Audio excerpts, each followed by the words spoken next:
Now, here's one from Rod. Are you feeling positive for 2024, or do you have a sense of impending doom? Phew, I feel pretty doom-laden, to be honest. Welcome to the restispolitics question time with me, Rory Stewart. And me, Alastair Campbell.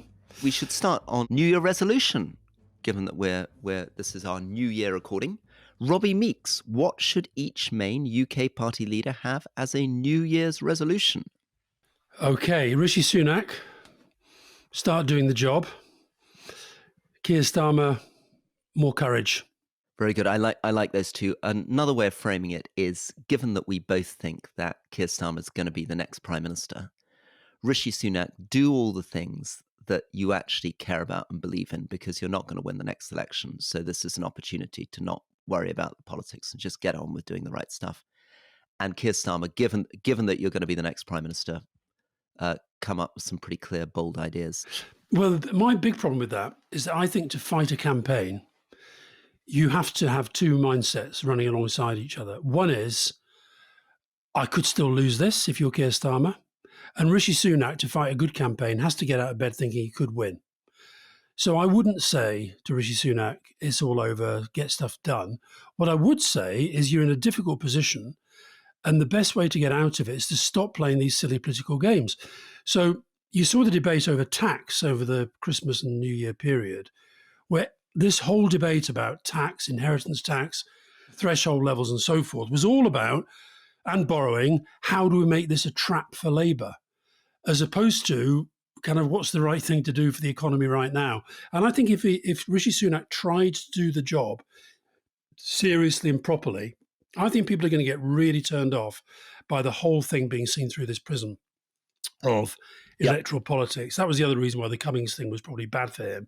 And likewise, where I agree with you about Keir is have the mindset that says I could be Prime Minister and I could get elected facing multiple massive challenges. I have to have the outlines of the answers to those challenges now and campaign on those. And I think just a bit more boldness and a bit more courage. Very good. Okay, now Conor Murray. To what extent was Alastair a part of the discussions to relocate Wimbledon Football Club to Belfast after the Good Friday Agreement? Give us a bit of background on what this idea was, when it was, and what on earth the concept was. Well, I'm assuming, given that these are papers from, was it 20 years ago or 25 years ago? I guess 25 years ago. Yeah, it must be 25. Yeah. This will sound ridiculous. If you're a passionate supporter of Wimbledon, it will sound ridiculous that I can't remember the detail very, very much. So what I do remember having a vague discussion about it with Sam Haman, who was the owner of Wimbledon. And this was at a time when Wimbledon was having to move for all sorts of historical reasons, again, vague on the detail. It was ground sharing with Crystal Palace, apparently, at the time. Yeah, they were ground sharing with Crystal Palace. That, for some reason, had to stop. They ended up moving to Milton Keynes. But somebody had the idea, what about moving Wimbledon to Northern Ireland so that the Northern Ireland felt it was part of the Premier League? That's right. Belfast would host a team in the Premier League. Correct. Now, whether they would stay there that long would be another matter. But it was definitely discussed. I don't think it got off the ground. It got further off the ground than the other ludicrous idea that I had of Rangers playing Celtic in Belfast, swapping their shirts before the game rather than after. That was definitely one of my crazier ideas. So this, first of all, Rory, this was not my idea specifically.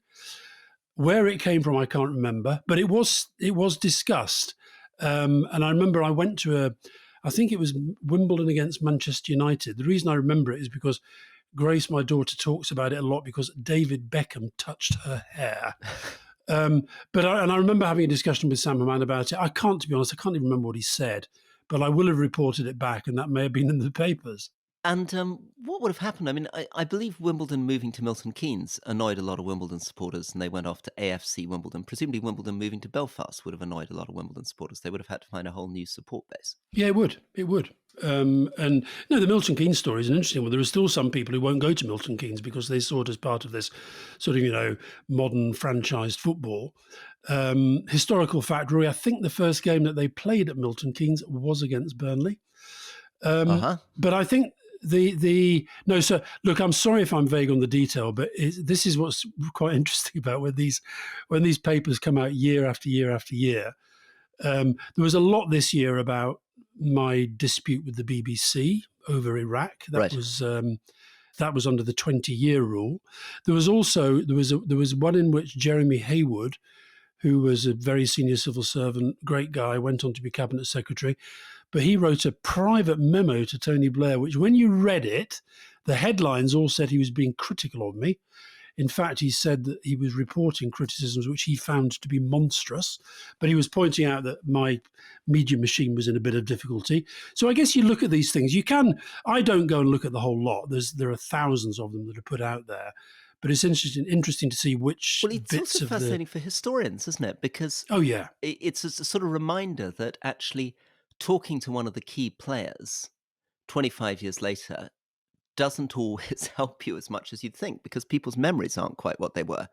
So I mean, I feel this now, that if someone interviews me about what I was doing in Iraq 20 years ago, I'm not sure I'm the most reliable witness anymore, because a lot of things no. get sort of muddled and confused in my own mind. No, and also, I'm really bad at years. I'm really bad at remembering, exactly when something was and where it fitted into a pattern. And also because I'm away at the moment, so I don't have don't have access to my diaries. I probably could have looked up Sam Haman, Wimbledon, and see whether I put anything in my diary. That might have triggered a memory. But would it be a wholly accurate memory?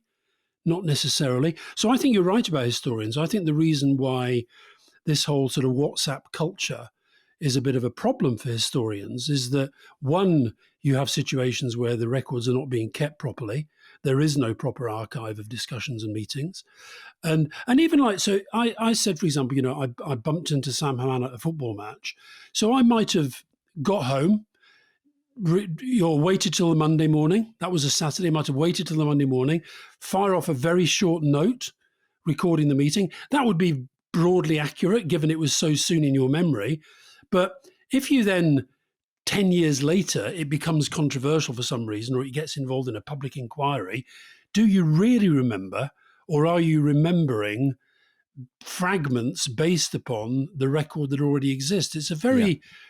very interesting thing. And that's why people, we should keep proper records of discussions. But I've never read if you look at the minutes of cabinet meetings from that time, when they get published, they don't really reflect the discussion. They sort of, they give you a line of what somebody said and then a line of what somebody else Well, said. I mean, that's the great trick of the civil servants, isn't it? I mean, my father was the secretary of the Joint Intelligence Committee when he was the civil servant.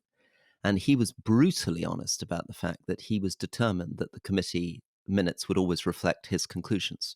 And he would arrange the entire committee around that. And then he would draft it and send it off, and nobody would bother to read it. And they'd sign off, and he'd get authorization to do almost whatever he wanted. Is that why he didn't get the top job? Exactly. Probably why I didn't get the top job. Question from Jilly. Why do the inspectors insist upon disturbing a school, its staff and pupils, rather than just getting an honest assessment of what normally happens? When I was principal of a sixth form college and an inspection loomed, I decided not to tell the teachers so as not to disturb their teaching.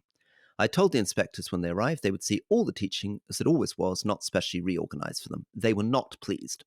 The result was 9 out of 10 for teaching quality, but 2 out of 10 for admin. I was delighted. Ah, interesting. We talked about this just before Christmas when we had that awful story of the suicide of a head teacher whilst a pretty difficult inspection was going on. I think we do have to look at this inspection business.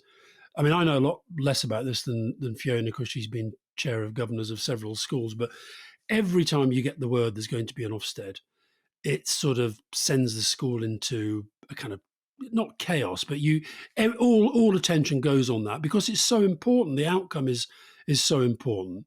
And there is more to a school that I think getting a sense of the school is as important as some of the box ticking that gets done. So I actually think it'd be good if Labour do come in, that they back the principle of school inspection and of school grading, but I think that it should be less blunt than we have now. And I think that we do need to rethink the way that these inspections are done, because it's very rare that you hear head teachers and teachers describing it as anything other than a pretty unhealthy process. Now, here's one for you, Rory. Michael Higgins. This is a question for Fionn Kelly. What did you make of Michael Higgins' Christmas speech, where he thanked migrants for enriching Ireland's culture? I don't know if you saw it, Rory, but it was a very interesting New Year's message. Now he's the president, so he's not the kind of the Taoiseach, but it was a paean of praise to the people who have made Ireland what it is, who've come from abroad. And very relevant because there had been that outbreak of violence in Ireland, which Yeah, reminded people of. Yeah. yeah. Well, that was when there was a violent attack in the centre of Dublin, and all sorts of false rumours spread about what was involved, and so forth. And before you knew it, there were riots on the streets. So he was basically talking both about the fact that so many Irish people have known what it's like to be migrants to other parts of the world and the contribution they've made there, but also very specific about the contribution that current migrants are making to Irish culture, Irish economy, Irish society. So we'll put it in the newsletter, but it was a different sort of New Year's message to many that you see. Oh dear. Well, here's a nasty one which has come in. Jamie Pryor, following what happened on Christmas Day, what can the international community do about the murder of Christians in Nigeria? Doesn't seem to be getting any media coverage at all. That's right. Over Christmas, sort of, I think Christmas Eve and Christmas Day, about 140 Nigerian Christians in villages in the north of Nigeria were killed in attacks by Islamist militants Mm. in what seems to have been reprisal attacks from another series of attacks on December the 3rd against Islamic festival celebrants in Kaduna. And there's allegations that the government of Nigeria has been backing these different militant groups. Um, it's very, very disturbing. I mean, the previous killing on December 3rd was Nigerian airstrikes by the government, and this seems to be these Fulani militia, which is part of a general story, northern Nigeria and across the Sahel that we've talked about conflict Mm. between nomadic communities and settler communities. Nigeria now leading the world in attacks on religious minority groups. Yeah, I saw the question when I was looking through some of the questions as they came in, and I didn't know anything about. I didn't know this had happened, and so I looked it up. And when I looked up the news coverage of it, almost all of it was from Christian organisations. It was so there was a big piece in the Catholic Herald. There was a huge piece about the background to it in one of the American Christian newsletter magazine type things. And so it does suggest, and one of the points they were making, which is the point that comes through in Jamie's question, is that this appears to be happening without anybody outside the Christian communities, and particularly in the countries where it's happening, actually seeming to give a damn.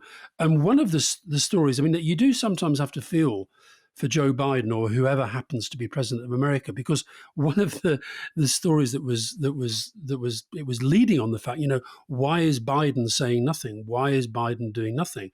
And when you look at the trend of this, there does seem to be an awful lot of killing going on, and when I dug a little bit deeper, where there was some coverage of it in newspapers in Australia or America or South Africa, wherever it might be, and in the UK, I think the Guardian did a piece. The tendency tended to be to make it a story about climate change. In other words, these were disputes over land and water. Whereas what the Christian community seems to be saying is this is the deliberate wiping out of a Christian community. So I'm a little bit ashamed to say I didn't have I'm absolutely one of the people Jamie's targeting this question at. Why is there so little coverage? I'm glad that you read his question out and that we've been able to debate it, but it does seem to be something that is not being taken as seriously as it should be. Then we have a question about Simon MacDonald. So Simon MacDonald was the head of the Foreign Office when I was a Foreign Office minister, and he's just written an essay. So this is Lewis Souter. What do you think of Simon MacDonald's essay in the Literary Review suggesting Russia and UK rotate seats on the UN Security Council and that the UK gives its seat to the EU? This was a much broader essay by Simon MacDonald, now Lord MacDonald, given that we were talking yesterday about peerages. So he was the permanent head of the Foreign Office. I think he was married to the daughter of a previous permanent head of the Foreign Office. He a very sort of old-fashioned central casting diplomat, and it reveals an enormous amount about the way that professional diplomats view Britain's role. Because in this essay, he basically says Britain is not coming to terms with the fact that it's a declining power. He says that our influence on the world needs to be more soft power, which is this phrase from the Harvard professor Joe Nye, all about using cultural, linguistic, other informal power rather than hard power. Cultural superpower, Rory. That's what we need to be. Well, I thought it was fascinating because had real run ins with Simon MacDonald, particularly around Zimbabwe, where I was trying to suggest that we combine with other countries to try to encourage fairer elections in Zimbabwe. And he basically was saying to friends, Rory is too much of an idealist. So there's a very thin line within the what Simon's saying and the culture he created in the Foreign Office between realism and cynicism. Taken too far, Simon's view often seemed to me, well, there's not much we can do about the world anyway. There's not much that Britain can do to influence it. It's all about soft power. And soft power, almost by definition, has very little to do with the Foreign Office because it's to do with what other bits of cultural life do. Um, I think you need to have a Foreign Office that wants to influence the world, even if it acknowledges its capacity to do so as less than it was. Yeah. We have talked, though, before about the construction of the United Nations Security Council. And I think we are both of the view that if you were devising it today, you wouldn't have the setup that you have now with the five major post-war powers. Um, but can you imagine the how would you even begin to start? Let's just take one part of his proposal. Russia and the UK kind of rotate their place on the Security Council. No, no, but it'd be completely mad because you'd go from Russia's default position, which is generally against the US, to the UK's default position, which is very pro-US. You'd have an absurd rotation where, every, however, I don't know how often they were going to rotate, you'd go from veto to non-veto, veto to non-veto, and there's absolutely no way that Russia would ever accept it, whatever the UK felt. Yeah. He was also Simon MacDonald was what he was one of the people who played a pretty big part in the end of Johnson, didn't he? He did, because he pointed out that he'd warned Johnson about Chris Pincher. Yeah. He's also been very brutal about Liz Truss. I mean, I'm a little bit divided on this question because, of course, I agree with Simon MacDonald strongly on his criticisms of Boris Johnson and Liz Truss. On the other hand, he is a career civil servant. The civil service is really meant to be politically impartial. He was the permanent secretary, so he was right at the top of the Foreign Office. And I don't like the emerging culture, which I'm seeing more and more, of permanent secretaries gossiping, going out in public, talking about what's happening inside government. We saw this with all the WhatsApps during COVID. We've seen this with Simon Case, who I think has been a very worrying permanent secretary. But I've seen a number of permanent secretaries recently, and the culture of kind of gossiping and slagging off your bosses is developing a lot. And I would like to see somebody come in and say, wait a sec, that's not how we do things. We are going to be discreet. We're going to be understated. We may share these thoughts in private, but the point of being a permanent secretary is not to be a sort of outspoken political commentator. You'd presumably agree. But that is why the leadership that's given from the top is so important and so fundamental. I can remember speaking to somebody pretty high up in the Foreign Office during Johnson's tenure, who said, it's so difficult to do this job when you are essentially watching the person at the head of the organization, the politician who's meant to be leading it, who's out there saying things which aren't true or doing things which are not in line with agreed foreign policy. So you then put yourself in the position. I mean, I broadly agree with you, but where I think these guys have been in a very difficult position for the last few years, particularly since Johnson, is that they're being told to do things which go against what they think their job is. So, for example, being told to say things that aren't true or to defend things which they know to be indefensible. So I think that's why he wanted to criticise over Pincher. Also, I guess the culture of senior civil service is changing too, because they're also being encouraged to be more outspoken, more human, more relatable, funnier with their staff. So there's a change also in the type of way they're supposed to behave. Ministers like them to be warmer, more gossipy, more informal. Mm. And I think there's a cost to that. I mean, but if you think back to it, Richard Wilson, who was your permanent secretary, Jonathan Powell, your friend, and Richard Wilson didn't always see eye to eye, but as far as I know, Richard Wilson would never have gone out afterwards and then made a series of public statements trying to expose things he disagreed with. No, no, but we had then a prime minister who expected us, the special advisors, the political side of the operation. He saw it as part of our job to make sure we got on pretty well with the senior civil service, even if we disagreed at times. Whereas I think what you have, the other thing that you hear from the civil service at the moment is of these pretty young, inexperienced special advisors who wander around Whitehall like they own the place, which is, again, not a very sensible way to conduct yourself. Now, here's one from Rod. Are you feeling positive for 2024, or do you have a sense of impending doom? Phew, I feel pretty doom laden, to be honest. I think that I can put an optimistic spin on things. So Go on. my optimistic spin is going to be this. I think there's still a good chance that Biden will win the election, and that will be against Trump, and that will be a huge boost. I think we could see positive change in South Africa. I think we could see positive change in Europe.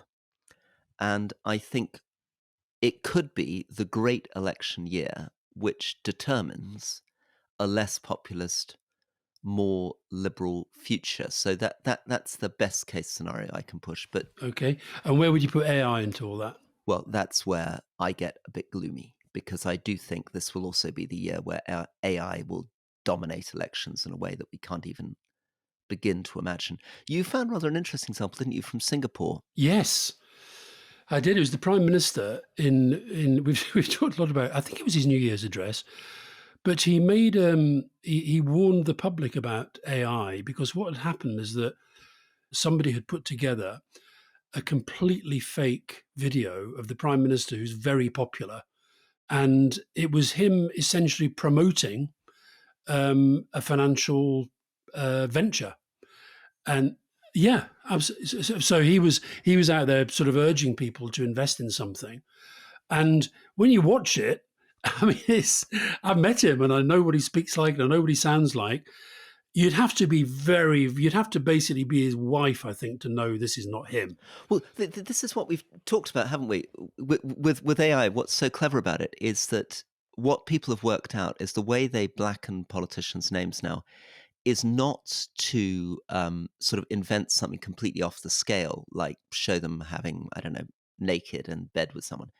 Instead, it's all these things that are almost plausible. You know, a Yeah. politician endorses a slightly dubious financial company, or Keir Starmer in one of the AI fakes shouting at an aide for dropping an iPad, um, or, or sometimes it's just cutting film. Poor Rishi Sunak, you know, there's been this viral thing of him banging The a hammer. nail with the side of a hammer. When it turns out, if you look at the full clip, the woman, for some reason, has told him to bang the nail with the side of the hammer.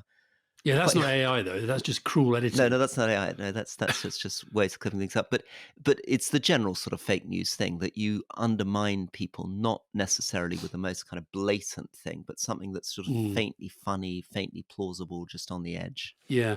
Well, I'm more look. I'm always very doomy and gloomy at this time of year. I don't know why. It's a sort of I always have a bit of a plunge around Christmas, New Year, and this has been this has been no exception. And it's interesting. So you said, to put a positive spin in it, Trump could be beaten by Biden. When I'm in the sort of mood I'm in now, I see Trump winning, and that makes me very very gloomy. And I do think of all the elections that we're facing, that is the one that's going to have the most profound significance. And I think we've got to start thinking about how the world handles that. If you think of the issues that we've been discussing in the last couple of days, Taiwan. Um, you talked about American interests in relation to Africa and China. Um, there's so much that a change of American leadership has the potential for profound impact. So you said in our end of year review that the single most important person in the world is the one who can stop Trump becoming president, and I completely agree with that. So at the moment I'm a bit gloomy, but Rory, what happens is I get through this New Year gloom, and then I'll be back firing on all cylinders by the middle of January, and then I'll be positive again. Japan's lack of growth. Andy Davis, you regularly mention Japan's 30-year lack of growth and aging population. You never say why this is a problem. What are the implications? What has the impact been? Japan's still seen as a well-off country, so does Japan show that growth isn't actually that important to an economy stroke society? Well, it's a really good challenge, and my friend Felix Martin often points this out, that if your population is declining at the same time as your growth is stagnating, your wealth per capita per person doesn't go down. So the average person doesn't feel worse off. And in reverse, I used to think about this when I was an MP in Cumbria when people talked about growth. If you get economic growth, but at the same time a huge increase in the number of people, you can end up in a situation where you technically have growth, but each individual feels worse off. So, some ways, I mean, I was in Japan, as you know, last year. You do feel that Japan is doing okay. It's still got some very impressive companies. It's a very, very impressive traditional society. It just doesn't feel dynamic. I think that's what happens as you get a more aging population. I mean, there, and I think young Japanese feel this. It doesn't, in a way that California really feels like it's the kind of center of things, or India feels it's the center of things. Japan has a lot of sort of wisdom, a lot of cultural beauty, but it just doesn't feel like a place that's really driving the world. But maybe one doesn't want that. Well, although we talked in the main podcast about Taiwan, and one of the issues that's been not central to the debate, but it's been a part of the election debate, is the sense that the declining birth rate there is becoming what they see as a national security issue. And part of the policy agenda has been the offering of all sorts of incentives for people to have bigger families, uh, because they see the threat from China, they see the worry about needing a more militaristic future for Taiwan, and therefore, so there you talk about in Japan, the debate in Japan, it's seen as a sort of broadly economic issue, where how do you care for an aging population, which is the challenge we're facing as well. And there you are in Taiwan, where the same debate is at the center of the election campaign, but it relates to the future of your national security. So that whole thing about demographics and population growth and lack of is probably going to feature in quite a lot of the elections we're going to talk about this year. Okay, Rory, here's one. The Mad Monk. Should Labour pledge to appoint a commission to investigate Russian influence on Brexit and the democratic process? Can they also pledge to remove unsuitable recent appointments to the House of Lords? We talked about that yesterday. An overall anti-Tory corruption department to dismantle what's been put in place. Now, Labour have said that they're going to have this sort of COVID recovery commission. So people who will go after the money that's been lost to what they define as COVID corruption. But what do you think? I mean, I know people think I'm a bit obsessed about this, but I do think the Brexit debate there's so much unfinished business within that, and so many loose ends that have not yet been fully untangled, that relate to some of the lies told, the crimes committed, and so forth. So, do you think we just let sleeping dogs lie, or do you think that we actually ought to look at this as part of the healing of our politics? Well, I think we definitely need to clean up public life. I'm violently in agreement with you on putting the Nolan Principle central and making Keir Starmer really campaign on a better values-based approach to government. I think the bit that worries me a little bit is an anti-Tory corruption department, because I think that the Tories have done terrible things, but I also think that Labour governments have not always had a great record on this stuff. And I think the real danger around the world is that you turn into party politics what should be something that is for the good of whole society. We see this most dramatically in almost every country we cover, with governments coming in with majorities and trying to use the judiciary and the law to go after their political opponents. So I think the way to do this for Starmer is to make it absolutely clear that this is non-partisan, and he is going to be as brutal with any examples of Labour corruption as he is with Tory corruption. So I agree. And I also think if you are going to look at Vote Leave campaign, there were some very significant Labour figures attached to that as well. But I do think it's pretty remarkable that we've had this, one of the biggest events in our history ever, with profound impact upon so many aspects of our lives. And it's like the elephant in the room. It's we still don't really talk about it. And I find that very, very worrying. And I think that there does have to be some kind of reckoning over Brexit, how it came about, and what it's now doing to our country. And I hope actually Labour will at least address it. I think they should address it during the campaign, but it's pretty clear to me they're not going to. But I think to have had something that's done so much damage to the country, and we just sort of shrug our shoulders and say, oh, well, that was then and this is now, it is what it is, let's move on. I think it's pretty alarming. My last question, Rory, is to you, Stephen Clark. Assuming this is the last year of this government, can you think of one thing you will miss about the Conservatives in power? Well, that's a hell of a challenge. I mean, I went from being coming in under David Cameron and being proud of a lot of the efforts that Theresa May made to being profoundly ashamed by Boris Johnson and beyond embarrassed and humiliated by Liz Truss, to a sense that Rishi Sunak is diligent, trying to do his best, but with all the problems that you've identified. I think it's difficult for me now to feel that there are sort of great achievements of the Conservative government, partly because Boris Johnson and Liz Truss reversed almost everything that David Cameron and Theresa May were trying to do. I mean, I guess gay marriage was passed and has remained and has not been reversed. I'm very, very sad, though, that nobody's pointed out that everybody said we would return to spend 0.7% on international aid when the fiscal situation allowed. We've now been through one budget where there was £20 billion worth of headroom, and that was put into tax cuts. We've now got a spring statement coming where it looks like it's going to be another 15 billion worth of headroom, and neither the Conservatives nor, I'm afraid, Labour have said, wait a sec, we said when the fiscal situation allowed we'd return to 0.7%. Clearly the fiscal situation now allows, and nobody's asking for it. So that'll be one thing. I think the second thing is we won't really know this until Labour's in power, and the question will be, when we've a year into the Keir Starmer government, will we begin to note that there were some things that Rishi Sunak and Jeremy Hunt were doing that we're going to miss? But at the moment, it's difficult. Right. Well, that wasn't a ringing endorsement for the return of a Conservative government, for sure.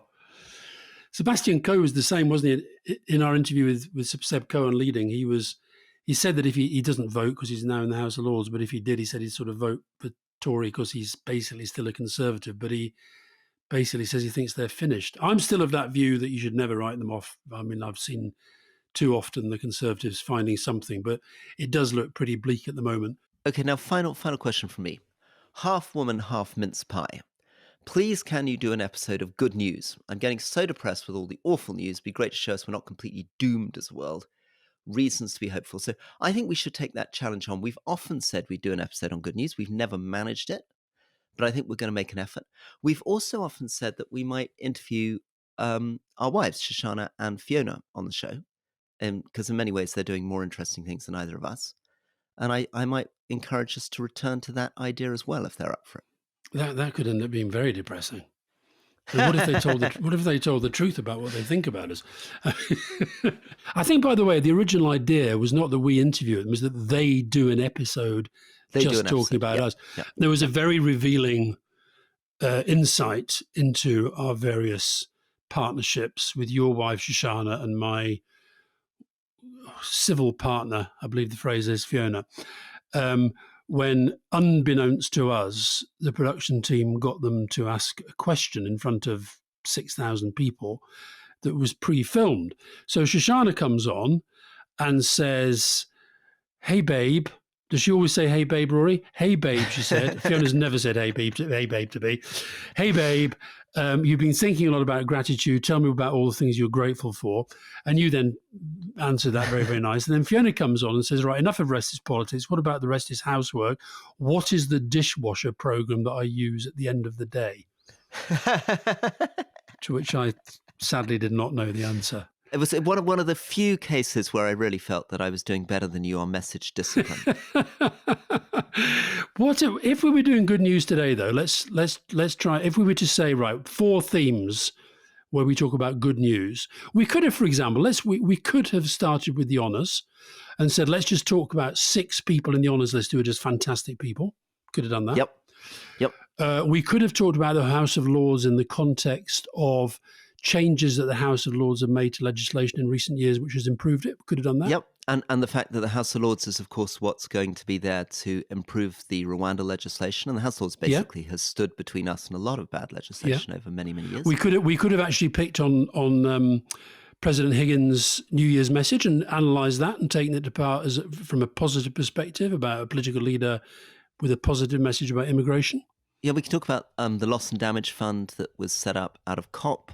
We could have talked about some of the recent medical breakthroughs. I mean, there's some wonderful good news on the way that AI, new understandings of genetics are leading to amazing medical breakthroughs. I mean, we've got far more understanding of Alzheimer's than we did.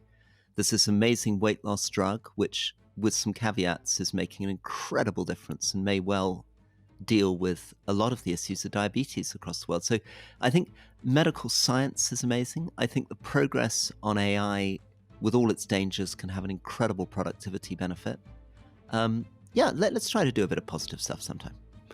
All right, Rory, I think we're done. Thank you very much, Alastair, and speak next week. Take care, bye.